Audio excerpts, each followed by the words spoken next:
Capítulo 4. El sol se había puesto cuando bajaron del automóvil. Sobre la extensión del cielo y del mar, un cielo verde sobre una lámina de mercurio, quedaban vestigios de fuego en los bordes de las nubes y en las guarniciones de bronce del yate. El yate era como una blanca línea en movimiento, un cuerpo sensitivo que se esforzaba contra la curva quietud. Dominique contemplaba las letras de oro y do sobre la delicada y blanca curva. ¿Qué significa el nombre? Es una contestación para ciertas personas que han muerto hace tiempo, aunque quizás sean las únicas inmortales. Mire, la frase que oía más a menudo en mi niñez era, «Usted no manda aquí».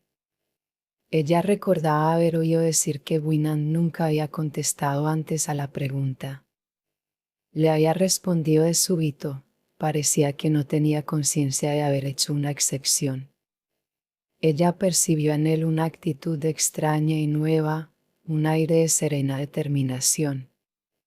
Cuando subieron a bordo, el yate empezó a moverse como si los pasos que daba Winand en cubierta le hubiesen servido de contacto. Winand estaba junto a la barandilla, sin apoyarse en ella, y dirigía su mirada a lo lejos, a la costa oscura que se levantaba y caía sobre el cielo, alejándose de ellos. Se volvió hacia Dominique. Ella no notó en sus ojos como si la mirase en aquel momento, sino que parecía como si la hubiese estado mirando durante todo el tiempo. Cuando bajaron, entraron juntos en el camarote. «Por favor, dígame si desea alguna cosa», dijo él, y salió por la puerta interna. Dominique vio que conducía a su dormitorio. Winand cerró la puerta y no regresó. Dominique paseó ociosamente por el camarote. Un leve reflejo la seguía por las superficies lustrosas de color pálido. Se tendió en un sillón bajo, con los tobillos cruzados, los brazos colocados detrás de la cabeza, y observó cómo el trozo de cielo visible desde la tronera se iba tornando de verde en azul oscuro. Alargó el brazo y encendió una luz. El azul se desvaneció y se transformó en un círculo negro. El camarero anunció la cena, Winand llamó a su puerta y la acompañó al comedor. Su talante la dejó perpleja, estaba alegre, pero la serenidad de su alegría sugería una seriedad especial. «¿Por qué me dejó sola?», le preguntó cuando ya estaban sentados a la mesa. «Pensé que quería estar sola». «¿Para acostumbrarme a la idea?». «Sí, si quiere expresarlo así». Estaba acostumbrada a ella antes de ir a su oficina. «Sí, naturalmente». «Perdóneme por suponer alguna debilidad en usted. La conozco mejor. A propósito, no me ha preguntado hacia dónde vamos». «Eso sería una debilidad». «Es verdad. Me alegra que no se preocupe, porque nunca tengo un destino definido. Este barco no es para ir a determinados lugares, sino para alejarse de ellos. Cuando me detengo en un puerto, es solo por el placer de dejarlo. Siempre pienso, aquí hay otro sitio más que no me puede retener». Yo solía viajar mucho y siempre sentía lo mismo. Me decían que es porque odio a la humanidad. No será tan tonta como para creerlo, ¿no? No sé. Seguramente usted habrá comprendido esa estupidez particular. Me refiero a la que pretende que el cerdo, la criatura que acepta cualquier cosa, es el símbolo del amor a la humanidad. A propósito, la persona que ama a todo el mundo y se siente como en su hogar en cualquier parte, es la que verdaderamente odia al género humano. No espera nada de los hombres, de manera que ninguna forma de depravación le resulta ultrajante. ¿Quiere decir las personas que dicen que hay algo bueno en el peor de nosotros? Hablo de las personas que tienen la asquerosa insolencia de sostener que aman igualmente al hombre que hizo su estatua y al que hace un ratón Mickey y goma para venderlo en las esquinas. Hablo de las personas que aman a los hombres que prefieren el ratón Mickey a su estatua, y hay muchas de esta especie. Hablo de las personas que aman con igual fervor a Juana de Arco y a las dependientes de las tiendas de Broadway. Hablo de las que aman con la misma exaltación su belleza y a las mujeres que van en el metro, esas que no pueden cruzar las piernas y muestran la carne públicamente, colgando debajo de las ligas. Hablo de las personas que aman igualmente los ojos limpios, fijos, temerarios de un hombre que mira por un telescopio y la mirada ausente de un imbécil. ¿Es usted la que oye a la humanidad, señora Ketin? Está diciendo todo aquello que, hasta donde llegan mis recuerdos, desde que empecé a ver y a pensar, se detuvo. La han estado torturando. Naturalmente. Uno no puede amar al hombre sin odiar a la mayor parte de los seres que pretenden llevar ese nombre. O lo uno o lo otro. No se ama a Dios y al mismo tiempo la indiferencia sacrílega, salvo cuando no se sabe que el sacrilegio ha sido cometido porque se desconoce a Dios.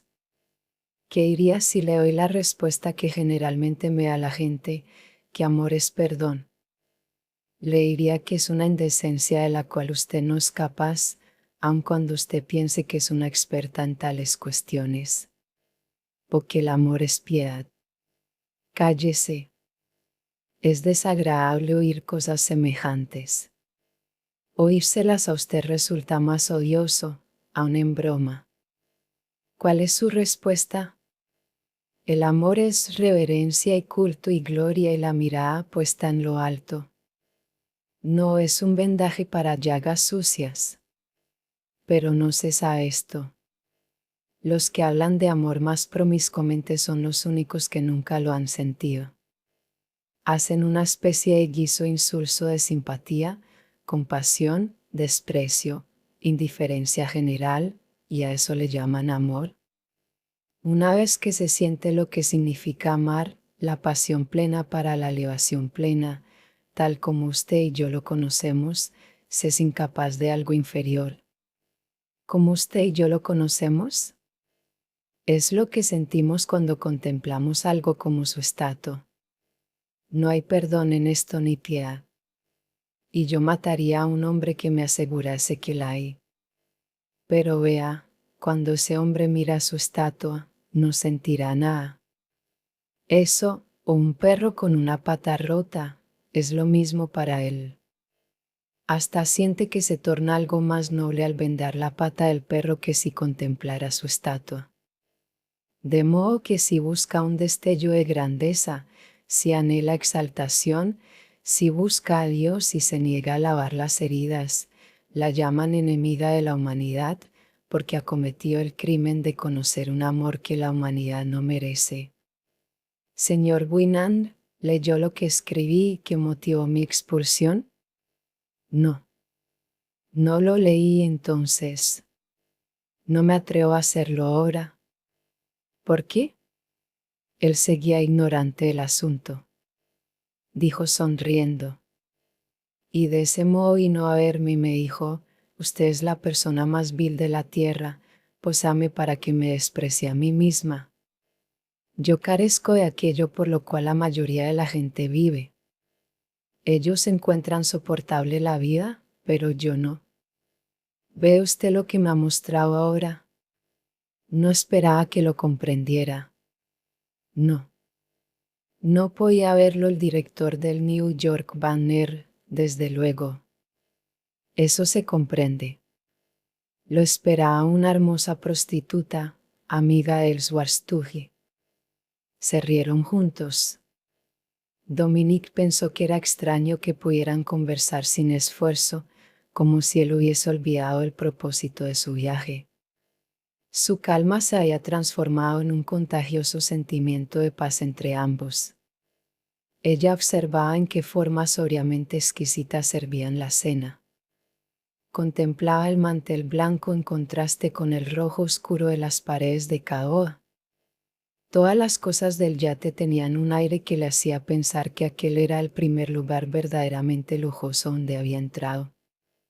El lujo era secundario, algo que constituía el fondo de todo y tan íntimamente unido a todo lo que se le podía pasar por alto. Pero el hombre mismo humillaba su propia riqueza. Ella había conocido a muchos poderosos rígidos y reverentes ante lo que representaba el fin último. El esplendor de aquel lugar no era el objetivo del hombre que estaba sentado a la mesa. Ella se preguntaba cuál sería su objetivo. «Este barco le sienta bien a usted», dijo ella, y vio en los ojos de él una mirada de placer y de gratitud. «Gracias». «¿Es como la galería de arte?» «Sí. Solamente que menos excusable». «No quiero que me encuentre excusas», dijo Winnan simplemente y sin reproche. Habían terminado de cenar. Ella esperó la invitación inevitable, pero no llegó. Él se quedó fumando y hablando del yate y del océano. La mano de Dominique descansaba sobre el mantel casualmente cerca de la de Winnan. Vio que la miraba. Quería apartarla, pero se esforzó por dejarla allí. Ahora será, pensó. Winnan se puso de pie. ¿Vamos a cubierta? Estaban apoyados en la baranda y miraban hacia la oscuridad. El espacio no se veía, pero se percibía en la calidad del aire que azotaba los rostros. Pocas estrellas daban realidad al cielo desierto. Unos pocos destellos de blanco fulgor en el agua daban vida al océano. Winnan estaba con el cuerpo despreocupadamente inclinado, apoyado en un montante, con el brazo levantado. Ella miraba los destellos que flotaban formando la cresta de las olas, encuadradas por la curva de su cuerpo. Aquello también le sentaba a él. ¿Puedo citar otra deliciosa sensación que usted nunca ha sentido? ¿Cuál?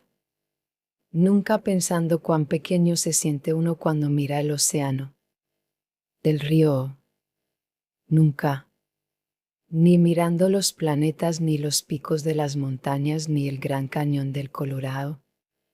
¿Por qué tendría que pensar así? Cuando miro el océano, siento la grandeza del hombre. Siento la magnífica capacidad del hombre que creó ese barco para conquistar todo el espacio sin sentido. Cuando contemplo los picos de las montañas, pienso en los túneles y en la dinamita. Cuando contemplo los planetas, pienso en los aeroplanos. Sí, y ese sentido especial de sagrado arrobamiento que los hombres dicen que experimentan en la contemplación de la naturaleza, yo nunca lo he recibido de la naturaleza, sino de... se detuvo. ¿De qué? De los edificios, murmuró. De los rascacielos. Porque no quería decirlo. No, sé.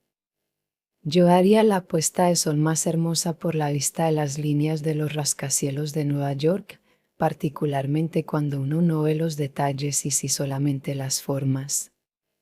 Las formas y los pensamientos que la han creado. El cielo sobre Nueva York y la voluntad del hombre hecha visible. ¿Qué otra clase de sentimientos necesitamos?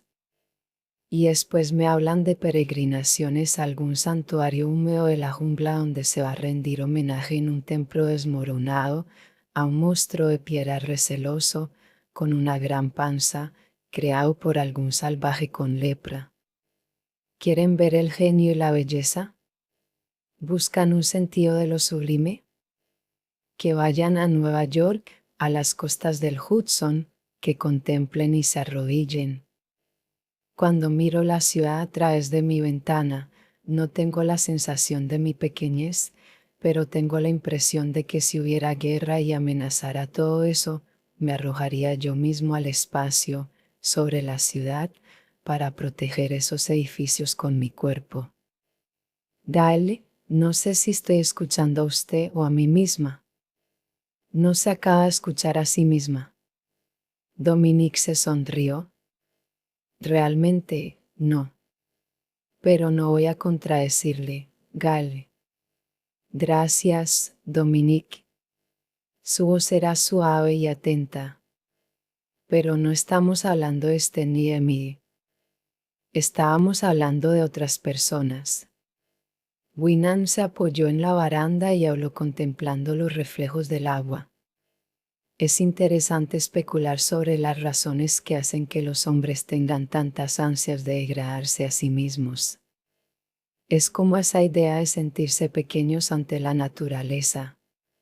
No es un absurdo, es prácticamente una institución. ¿Se ha dado cuenta de lo virtuoso que se siente un hombre cuando habla de esto?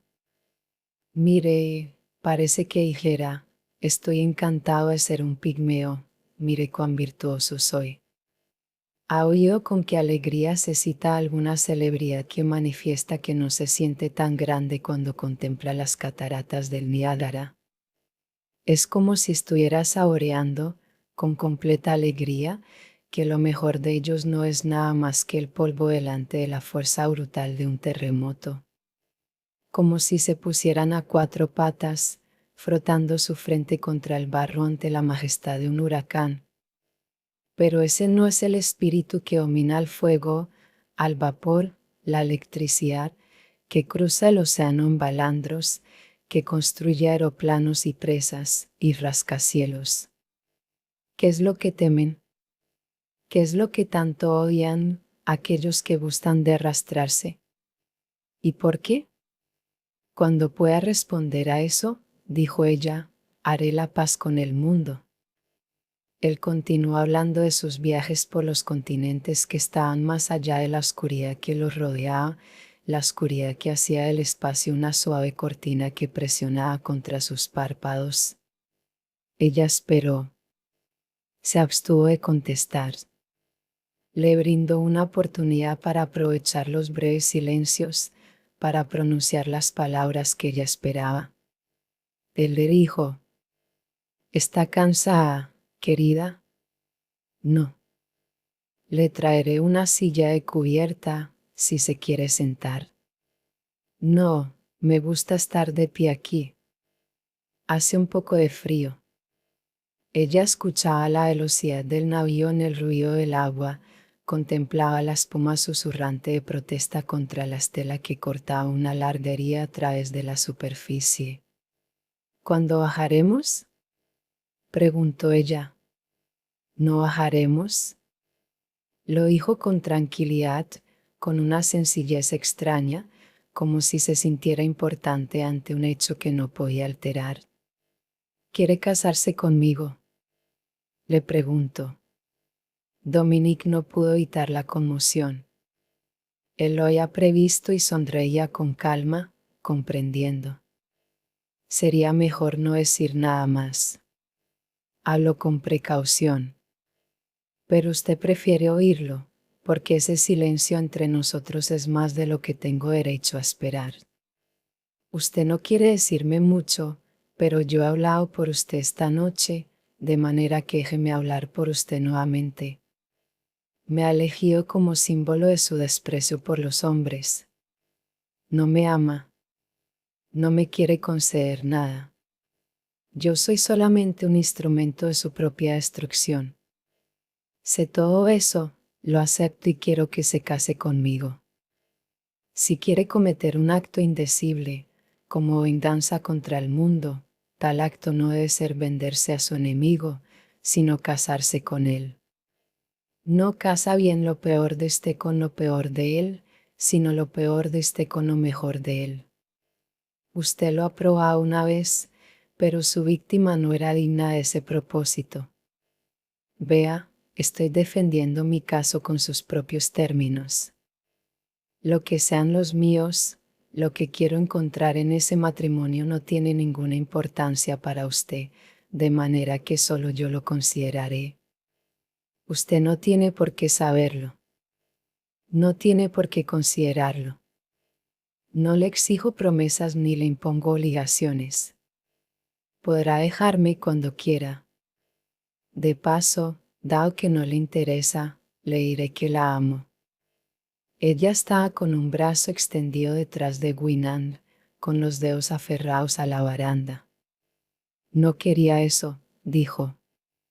Ya sé, pero si es curiosa, le diré que ha cometido un error.